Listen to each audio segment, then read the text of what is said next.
Mr. Mojo Rising. Mr. Mojo Rising. All right, let's check out this Doors box set I recently got from mail. So what it includes is all the 6 albums that Mr. Jim Morrison sung for the Doors before he passed on. Now there we go again, 6 albums. Once again, that weird prophecy is fulfilling itself, maybe. Who knows? I have a different video about that topic, but the Doors also could be included in the examples. So let's check out these. What you got here inside the box is a little booklet, very basic one, just the album cover artwork and the songs and stuff like that, and one extra picture which is basically the same as from the final album.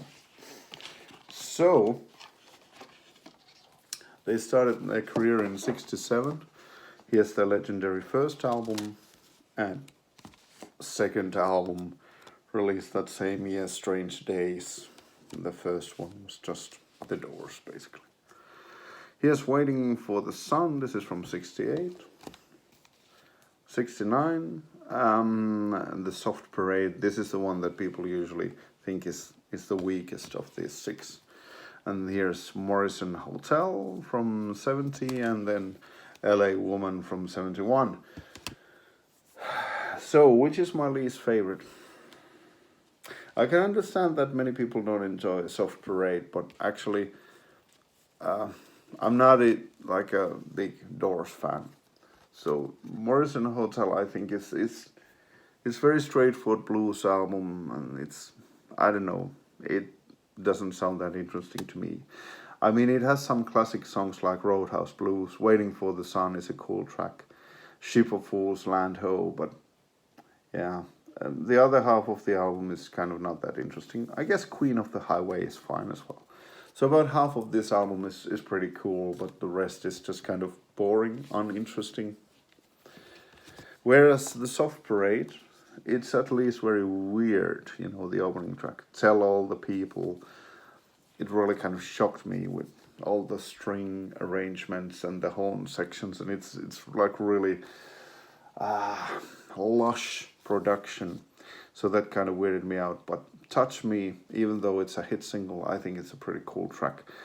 Shaman's Blues is alright, and then the title track Soft Parade is kind of a long one, and it's got these quirky moments. I think Running Blue has this weird, almost like redneck style, yippee-ki-yay kind of music in there. So it's kind of a weird one. I kind of like it a bit better than Morrison Hotel for that reason. Then, as the 4th best, I would go with probably LA Woman. It's very heavy, it's very nice, also very bluesy, probably even bluesier than Morrison Hotel, but this time it's kind of heavy. I really like the A side, especially with Changeling, Love Her Madly, Been Down So Long, and LA Woman with that Mr. Mojo Rising section. L'America is kind of disturbing. Riders on the Storm it's a kind of a soft way to end the album, but kind of a cool, kind of like this thunderstorm brewing kind of song. So yeah, that's my number 4. And then the third one, or the third best, Waiting for the Sun. It's a bit on the soft side, but it's still very weird and very psychedelic. I like the opening track is kind of silly. There was this huge argument going on, controversy going about, whether they stole the King's track or not. But yeah, it's kind of a fun opener. Not to Touch the Earth is a brilliant song. It would have been interesting if they had the Celebration of the Lizard in its completion, if they had only fixed it in the studio and that version had been released. That would have been a really interesting way to close the album. But as a standalone track, I think Not to Touch the Earth is a very disturbing and interesting one as well. One of my favorite Doors tracks. Unknown Soldier was a big hit. I can kind of see that. It's kind of a cool one. Spanish Caravan is really cool, especially when the heavier section hits in. 5-1, Yes, the River Knows. Yeah, I think this is a very cool album.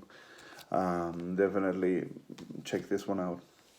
Then, the silver medal goes to the first Doors album. And I know this is kind of surprising. Why do I prefer Strange Days to the first Doors album?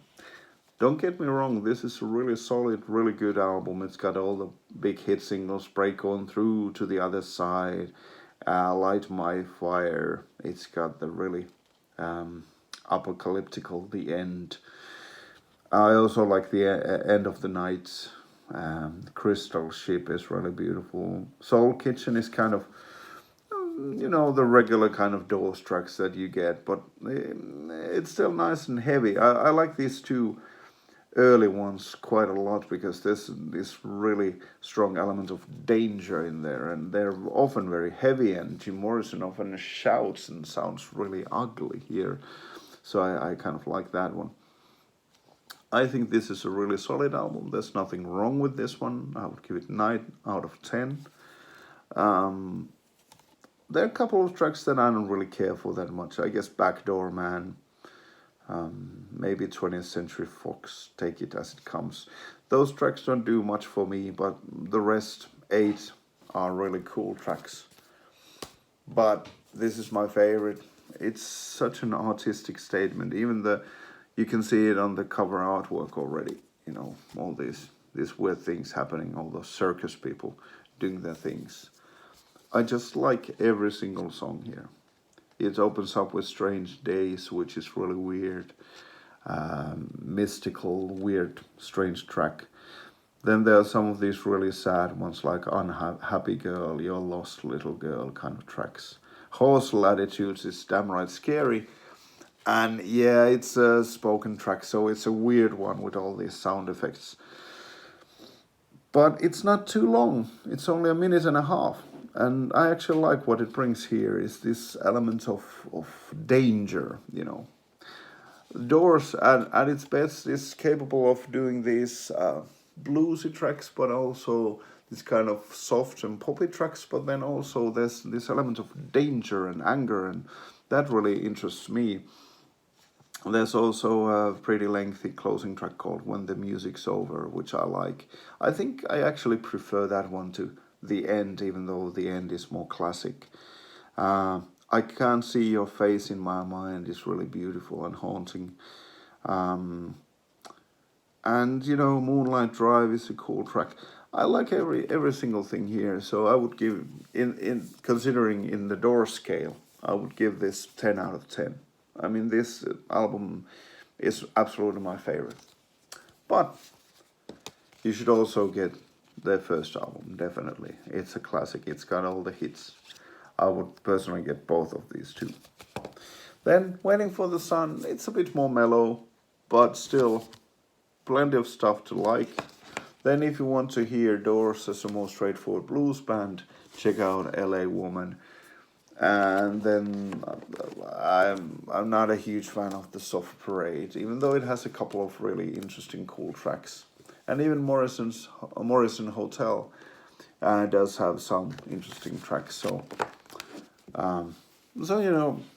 all in all, pretty good purchase considering I got this box set pretty much for the price of 2 Doors CDs, so 6 albums instead of 2.